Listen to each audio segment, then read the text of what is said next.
Gjendja shëndetësore e vajzës tënde. S'di gjë, si gjë, për këtë jam shqetësuar shumë. Se nuk kam asnjë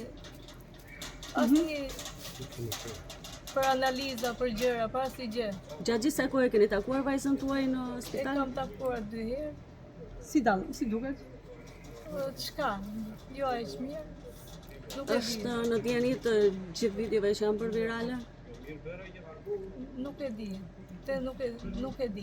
Më fani që ju pyes. Në momentet që vajza juaj vinte në shtëpi, kishte rroba të reja, telefon të ri? Jo, telefon që kemi blerë ne. Edhe rroba çka ka pas vetë. Asnjë rroba s'ka pas. Kur kthej në orët e para të mëngjesit, do tregonte se ku ishte? Jo, isha me shoqe, nuk më tregonte. I njihni të shoqet e tyre? Jo, nuk i njeh fare. As prindrit e tyre? As prindrit. Kur i pat për të parë shoqet e vajzës tuaj dhe prindrit e tyre? Vetëm polici, kurse atë si kanë rradhë të gocën, prindin asaj fare, nuk e njeh fare. Nuk e kanë parë fare. Gjatë gjithë sa kohë nuk keni marrë një kontakt si prindër, pasi ju bashkoni shqetësime përbashkët?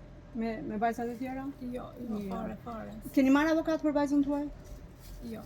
Nuk keni marrë avokat, sepse sot ajo do të gjykohet nëse do vazhdoj, dhe sa kohë do të jetë kurimi i saj? Keni informacion për diagnozën? Nuk e dim, nuk e dim. Nuk keni asnjë informacion? Asnjë informacion, s'kim. Prej sa kohë ishte vajza në një gjendje shqetësuese? Ne kemi një vit se po ashtu, kemi hopën polici, kemi vajt polici disa herë. Më falë, në shkollën Liri Garo, kur vajza filloi të kishte këto shqetësime, çfarë ndodhi me ju dhe me drejtorinë e shkollës? Drejtoria na nxorri për jashtë. Bashkë me vajzën? Bashkë me bashortin. Zhdukej për jashtë. Nxorri vajzën, nxorri dhe ne. Me cilin koment apo motivacion? Kështu ishte fjalia zhdukej? Zhdukej jashtë.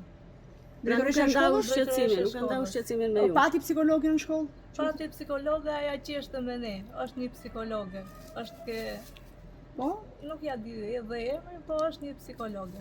Dhe ajo qeshi me ne. Dhe aja ne. qeshi me neve. Ju erdhi ndonjëherë në shtëpi psikologja, drejtoresha e shkollës, diçka? Fare. Më pas ju e quat këtë shqetësim në drejtorinë arsimore apo ajo ju çoi juve?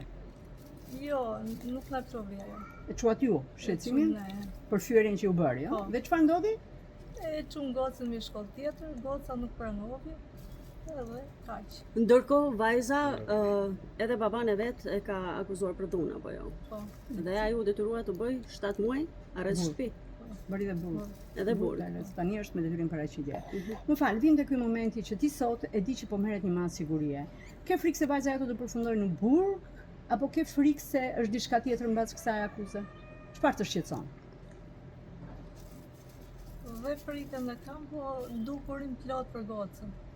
Dhe informacion të plot për ecurinë e saj. Se kam kërkuar disa herë tu gjykat për kurim. Po, i kam parë shkretat gjatë gjithë vitit. Më fal. Okej.